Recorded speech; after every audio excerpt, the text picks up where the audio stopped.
Hello, everyone. Welcome to the next presentation in our Webinar Wednesday series, A Guide to Plastic Recycling in Milwaukee.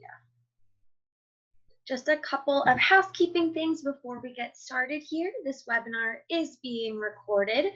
If you are interested in watching the recording later on or sharing it with colleagues or friends, you can always access the webinar recording on the KGMB website under the Webinars tab.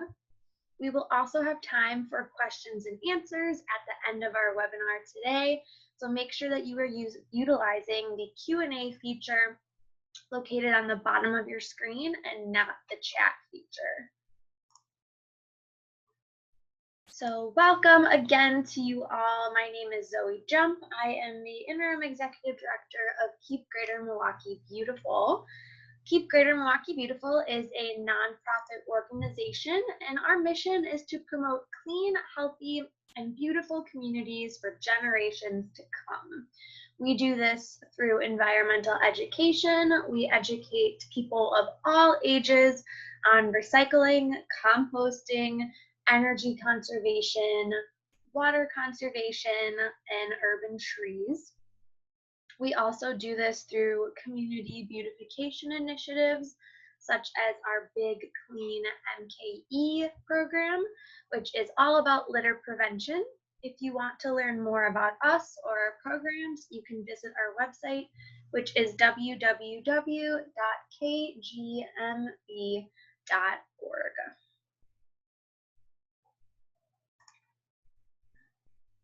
So our webinar agenda for today, we are going to start off by just giving a little bit of background on plastics, the history of plastic, and its impact on the environment. And then we will dig into the plastic recycling guide. We will go into what plastics are recyclable and what are not recyclable. Then we will briefly talk about the plastic recycling process, both how plastics are sorted at the recycling facility, as well as how they are recycled into new products at other facilities. And then there will be time for a Q&A at the end. So any questions or comments during the presentation, you can just put those in the Q&A, and I will get to them at the end of our presentation. So first things first, the history of plastic. Plastic describes just different polymers derived from petroleum or natural gas. The modern day polymer industry was created in the 1930s during World War II. This is when there was a lot of commercialization of nylon due to a wartime shortage of silk. The nylon would make parachutes and tents, and they also found a way for polymers to make tires instead of rubber. So that is when plastics really first popping up. And then obviously curiosity-driven breakthroughs led to the development of other plastics that we know now, such as polypropylene, which is also known as plastic number 5, and also high density polyethylene, which is also known as plastic number 2. Plastic became very popular because it was lightweight, it was really easy and cheap to transport long distances, and it is very inexpensive to produce.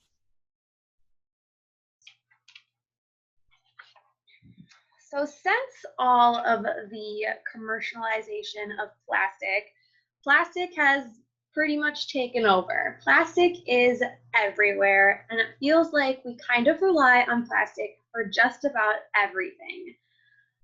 Packaging, anywhere from 35 to 45% that's what's made up of it. Building and construction materials, textiles, transportation, electronics, and then just other miscellaneous products like toys and things at the store. It's in our supermarkets because it prevents our food from spoiling. It lines our frying pans because it's non-stick. It's in your workout gear because it wicks sweat from your body. It's in your cycling helmet because it absorbs the shock of the impact. Plastic is everywhere. It's in your recycling bin because you have finished using it, or it's in the trash because it can't be recycled. So it's really a problem that plastic is everywhere. However, there is no denying that plastic has really been a transformative material for modern day. The range of polymers that we now have can offer properties that can stop food from spoiling as quickly, which is really important. Plastic allows us to go to space, and it also creates life-saving medical devices. So it's really, really important that instead of thinking about the problem of plastics, that we really talk about how we manage it after we're finished using it. And the first way to start managing your plastic consumption and your plastic use is to reduce how much plastic you use and reuse and recycle the plastic you are purchasing. So that is what we are going to be talking about today.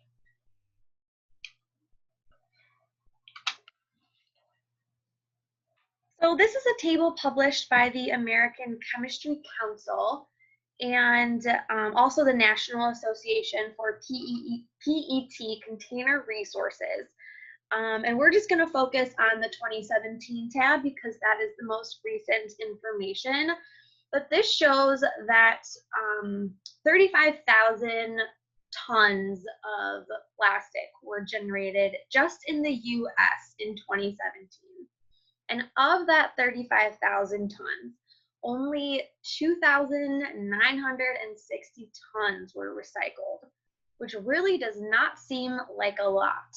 And then you pop down here to what was landfilled, and it's almost 27,000 tons of plastic was landfilled in 2017. So it's really, really important that we focus on plastic recycling and we get this number up and get this number down. So what's the big deal with landfilling plastic? Plastics that end up in the landfills take way, way too long to decompose. Our Earth was not designed to decompose plastic. Actually, every piece of plastic that has ever been produced is still on this Earth somewhere. So just a few examples. Things like one small plastic bottle can take up to 450 years to decompose in a landfill. Even worse are going to be plastic bags. Plastic bags could take up to 1,000 years to decompose. And then you have styrofoam, the devil styrofoam. Never will decompose in a landfill. It'll just sit there forever. It might break into small pieces, maybe pieces that we can't even see, but it will always be there. So it's really important that we stop plastics from being landfilled, and the simplest way to do that is with the 3 R words. So the first one is reduce. And this just means using less plastic. If you are interested in more tips on reducing your plastic consumption, check out our webinar on landfill diversion. I go into all of the R words and really great ways you can reduce and rethink your plastic consumption. The next R word is reuse. Always before automatically recycling something, try and find a way to reuse it first. And then lastly is recycle. If you can't reuse the item, then it is time to recycle it. But recycling should always come last in this list. It should always reduce first, then reuse, and then recycle.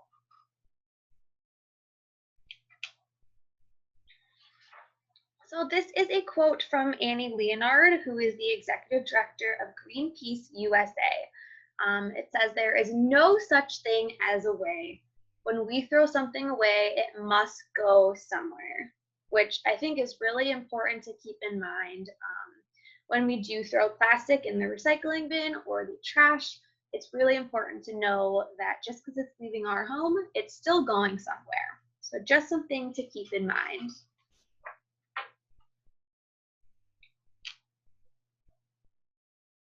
So now we are going to just focus all about recycling for the remainder of the presentation. And recycling is actually a law. Wisconsin passed a recycling law in 1990 that bans materials from being landfilled or incinerated. And this includes number 1 and number 2 plastic containers. It also includes other non-plastic items like aluminum, glass, steel, paper, as well as appliances.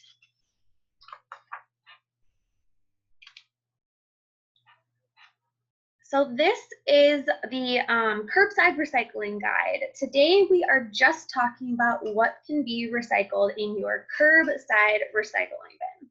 There may be some materials that are not accepted curbside, but they are in fact able to be recycled elsewhere. So please keep in mind we're just talking about curbside recycling today.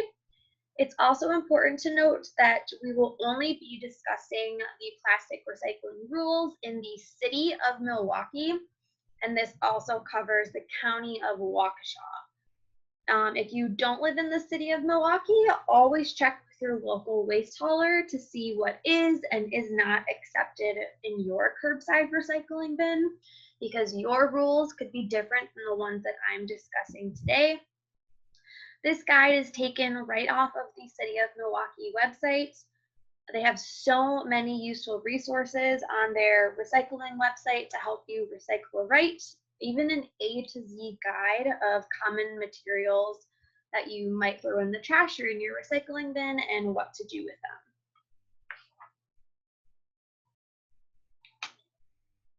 So before we get into the do's and don'ts, let's quickly go over plastic numbers, or also known as plastic resin codes.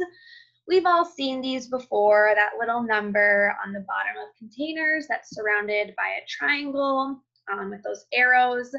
Maybe they're on your shampoo bottle or another plastic item. But what do these resin codes really mean?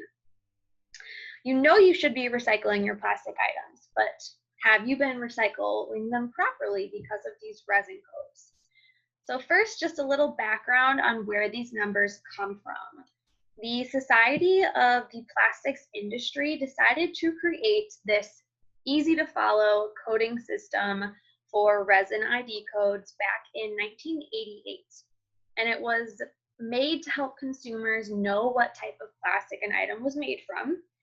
And the idea was that if consumers understood what type of plastic it was, it would promote proper recycling of items. So that is where we get the 1 through 7 resin code.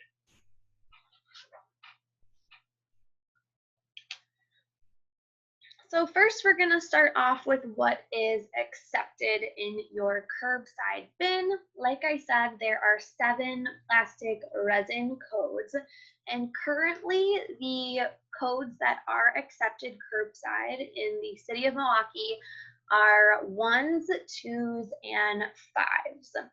So always, before you recycle something, look for that code. Number 1s are going to be the most generally used plastic. They're very, very common, and these are going to be the polyethylene PET plastics. These are going to be water and soda bottles, various food jars and containers, sometimes salad dressing bottles, mouthwash bottles, but again, always check that number on the bottom of your plastic.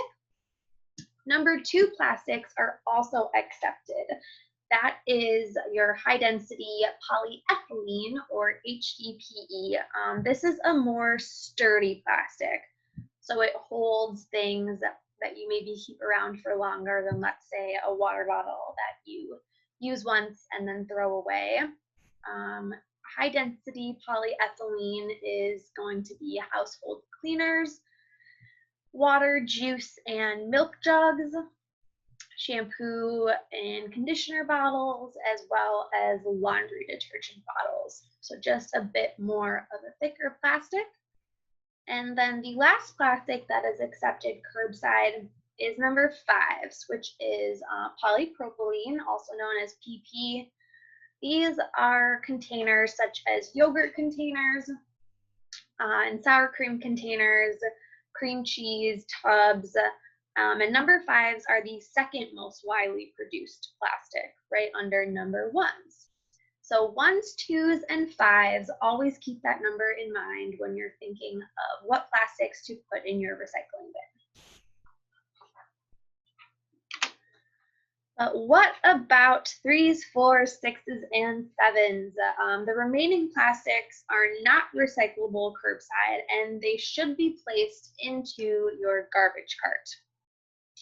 So we'll start off with 3s, which is our polyvinyl chloride, also known as PVC.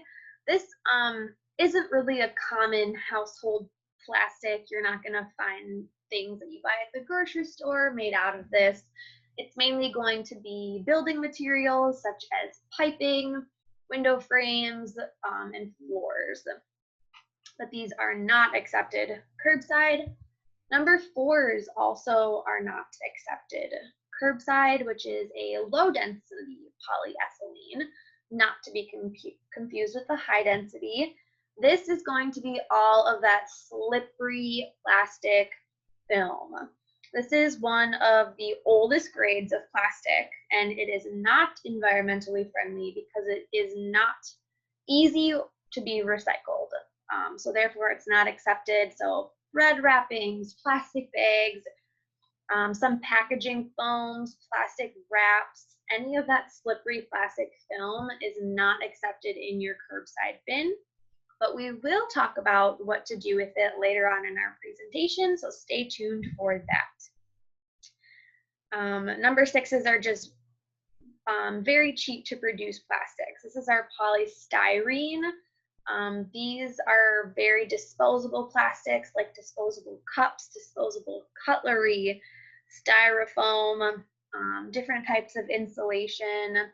Number 6s should be most avoided, and these are almost never recycled. They're also very fragile and they can break up easily and pollute our environment. There are tiny, tiny pieces of polystyrene found at almost every beach and in every marine creature right now. So these are probably one of the worst plastics. If you can avoid these at all, please do. And then finally, number 7 is just that kind of our other category. Everything else that doesn't refer to the rest of the resin codes gets put under the number 7 category. A lot of these are thicker plastics like reusable water bottles and baby bottles. You should be reusing those over and over and over again. You shouldn't need to recycle them. Other things like sporting equipment, very large car parts, and very large medical and dental equipment can also be in this category. So not accepted curbside, 3s, 4s, 6s, and 7s.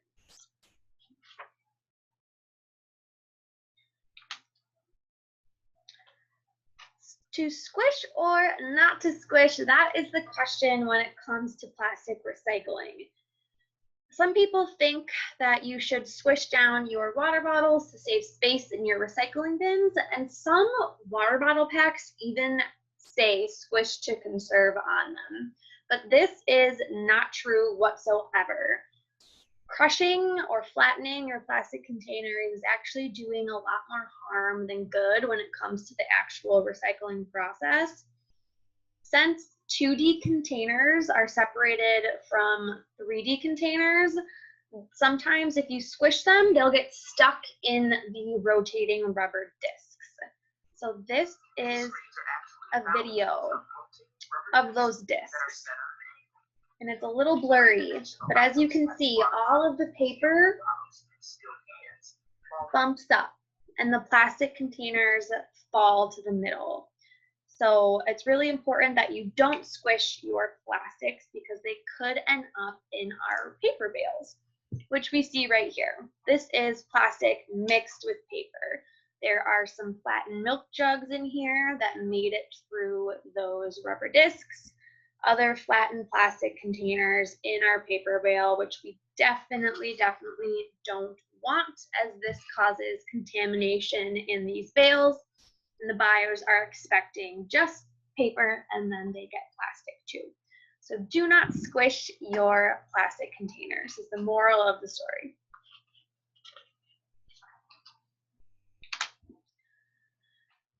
All right.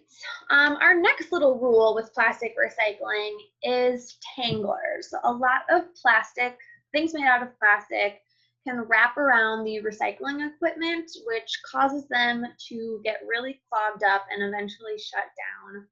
This is a photo of, again, those discs that sort our material, and it has plastic bags wrapped all around them. Workers have to get into the machines, they have to tear off these plastic bags, and it's just not good for the machines, it's not good for the workers, and it slows down the whole recycling process. So the biggest one is going to be plastic bags. As you can see, all the bags are wrapped around. Also, things like garden hoses and extension cords, those also get wrapped around the machines. So do not put any plastic tanglers or any tanglers in your recycling bin. So what should you do with your plastic film instead of putting it in your curbside carts? I get this question all the time.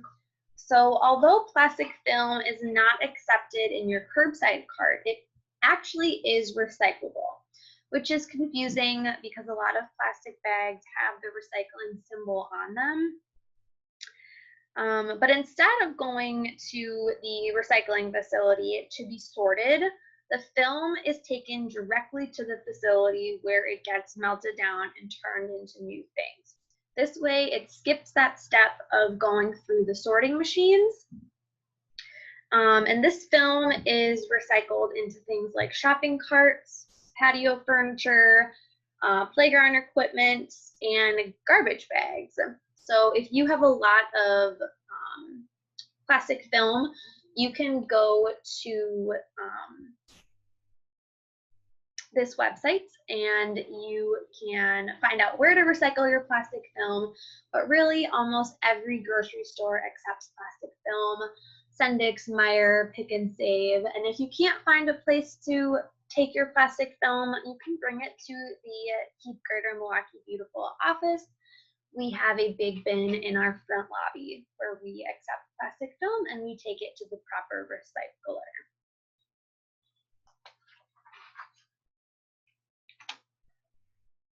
So a few more general guidelines when it comes to plastic recycling.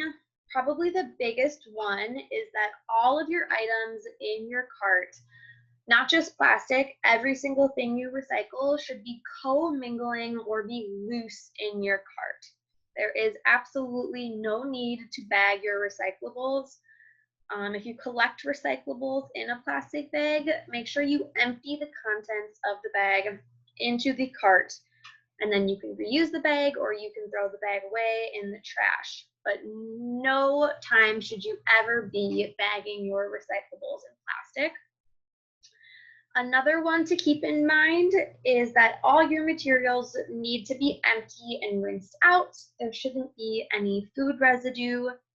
You don't need to be putting your recyclables through the dishwasher or cleaning them with soap and water, but as long as there is no obvious food residue in them and they're somewhat dry, that's really appreciated in the recycling process as well. Caps should be put back onto your plastic containers. A general rule with caps is to keep like with like. So plastic caps would stay on a plastic bottle, such as a water bottle. But if you had a plastic pasta jar that maybe had a metal cap, the metal cap should not be put back onto that plastic container because that metal cap needs to go to a different bin in the recycling facility. Also, paper labels on water bottles, those are okay to be left on. You don't need to take them off. And then lastly is when in doubt, throw it out, which is a hard one to wrap your mind around because you want to recycle everything that you can, but actually doing that is causing more harm than good when you put those incorrect items in your bin. So if you don't know if it's recyclable or you can't identify the plastic recycling number, always throw it in the trash. Do not throw it in your recycling if you don't know it's recyclable.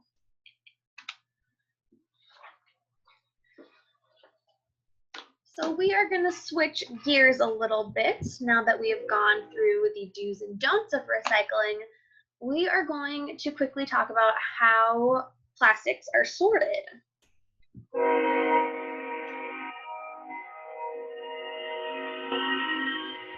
I'm sorry if you can hear the train going by. It's a little loud. All right, so all of our plastics go to a place called a materials recovery facility, also known as a MRF, to be sorted and baled. Like we talked about in the beginning, there was the landfill ban on certain materials in 1990. So the MRF here in Milwaukee had to be built in 1991 to account for this landfill ban. And the MRF ran until 2013 as a dual stream facility, which is when residents of Milwaukee were separating their paper from their containers themselves. They were doing that first set of sorting themselves. But then it switched to a single stream facility, which caused the MRF to shut down for a couple of years for a $32 million renovation. And it reopened in March of 2015. So when it reopened, the city of Milwaukee partnered with the county of Waukesha to take their recyclables as well. So now it is the entire city of Milwaukee and the entire county of Waukesha coming to the MRF here in Milwaukee. The city of Milwaukee owns the building. The city and the county of Waukesha co-own the equipment. And then there's also a third party called Republic that does all of the marketing and the management of the facility. So that is just a little bit of background. So when you put your recyclables into your cart at the curbside, they're obviously picked up by a recycling truck and brought to the MRF. The first step is all those containers are tipped onto this tipping floor, and then they're scooped into a metering bin so that everything is in a nice flat line. I just want to quickly mention again, we're just going to be talking about how plastics are sorted. We're not going to talk about how paper or metals or anything like that. If you are interested in the entire MRF process, we do have a whole webinar on that on our webinar page on the KGMB website. So you can go check that out after this.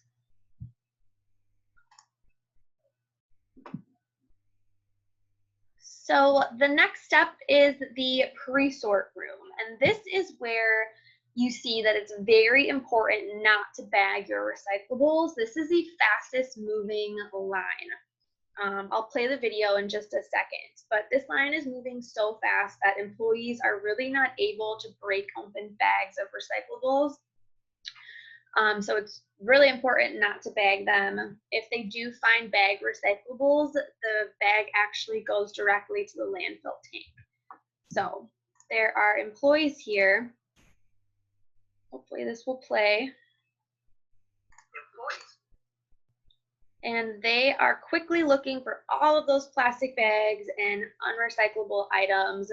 And look how fast that line is moving. I'll play it again for you guys. Plastic bag there, grab it. So it's really important to recycle right. So once they have left the pre-sort room, the plastics finally end up at the optical sorters, which is what sorts all of our 1s, 2s, and 5s plastics. There are 3 different optical sorter machines, and these detect that recyclable plastic resin code.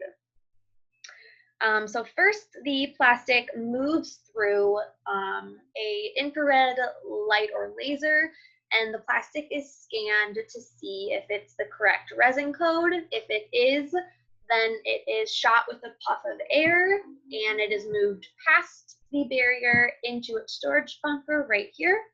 And if it's not detected, it goes into the first thing, and it keeps going through all 3 machines to find the correct code, or it goes to the landfill tank.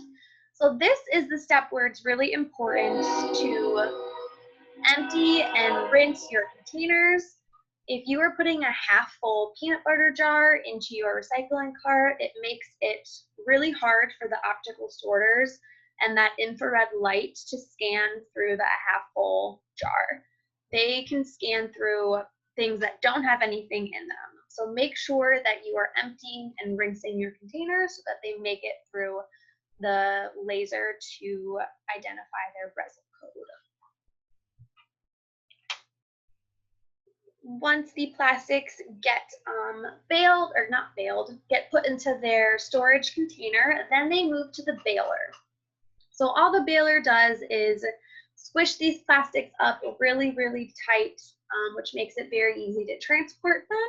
And then they're wrapped with a steel wire. So these right here are all milk jugs, big bales of milk jugs here on the right. And then these are going to be all, it looks like a bunch of squeezy tubes made for the refrigerator. So these are what those bales look like. And the bales sit at the MRF until they are ready to leave and be turned into new things.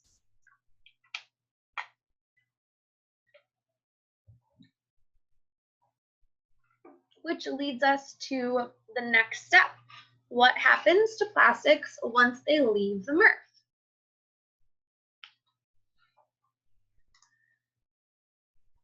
So once our plastics leave the MRF, they're obviously shipped off and they are chipped up and melted down in various locations. Number one plastics, or our PET polyethylene, are sent to become new plastic packaging. Typically, the bales of plastic are sent to a company that grinds up the plastic bottles into flakes. The flakes are washed, and then they produce new plastic sheeting that is sold to the company that will make it into new packaging. The most common is these clam packagings that you probably get for your takeout food or at a salad bar. Ground up PET is also sold to companies that manufacture clothing, carpeting, and the fiber fill for sleeping bags and jackets. So you could be wearing a jacket right now that's made out of plastic water bottles.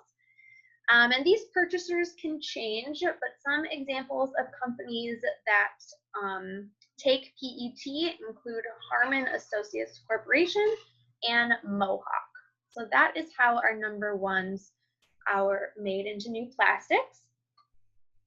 Number two is plastic bottles and jugs, which is that HDPE, or our high density polyethylene, also becomes new food and beverage containers. It can also be recycled and made into drainage pipe for agricultural purposes, as well as lawn and patio furniture.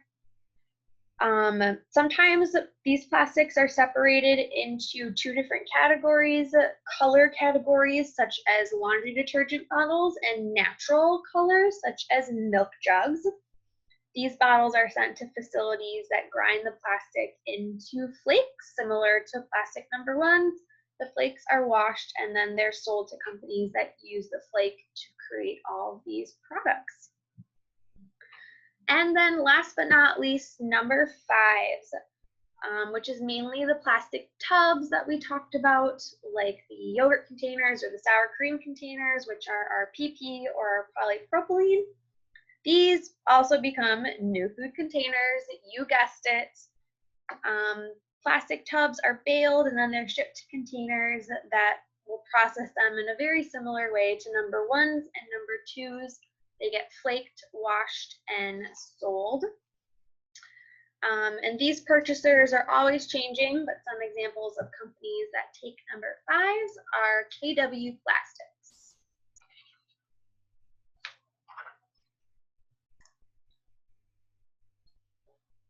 So we just spent 35 minutes talking about recycling plastics and why. Why is it so important to recycle plastics? And recycling is really important. It saves energy, it conserves resources, and it also prevents pollution. Producing plastic products from recycled material reduces the energy consumption by 66% because you're not making that virgin material. One fun fact is that only 19 recycled plastic bottles are needed to make one extra large t-shirt, which is crazy, only 19. Another fun fact is that if we recycled 75% of the plastics that are produced, we could save 1 billion gallons of oil and 44 million cubic yards of landfill space annually. An average landfill size is between 2 and 4 million cubic yards, so this is such a crazy number if we recycled 75% of the plastics produced. Another really important reason to recycle is it supports jobs. The recycling industry in Wisconsin supports 97,000 jobs.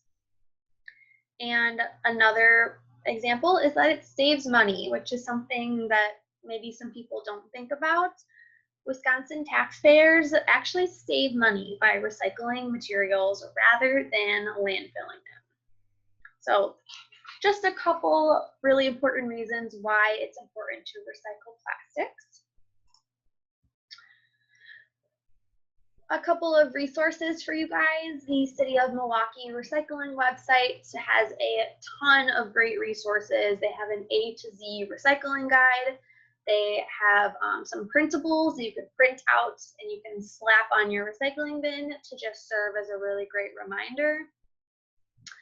Our previous webinars are also really great if you want to learn more. We do have the Meet the MRF webinar, which goes through the whole process of recycling at the recycling facility. And we also have one called Know What to Throw, which goes into the do's and don'ts of every single type of material. It goes into paper, plastic, metal, glass. So make sure to check those out if you have other questions besides plastic. And you can also reach out to me at KGMB if you have any questions. So speaking of questions, were there any questions that came up during our webinar today? Let's see here. We got one. On Ziploc food bags, is the plastic film recycling? Do you need to cut the Ziploc portion off? Is that a different plastic to recycle? So Ziploc food bags should not be put in your curbside recycling bin, but they are accepted for plastic film recycling. You don't need to cut the Ziploc portion off. That can stay on there. You can just throw the whole Ziploc bag into your plastic film recycling container.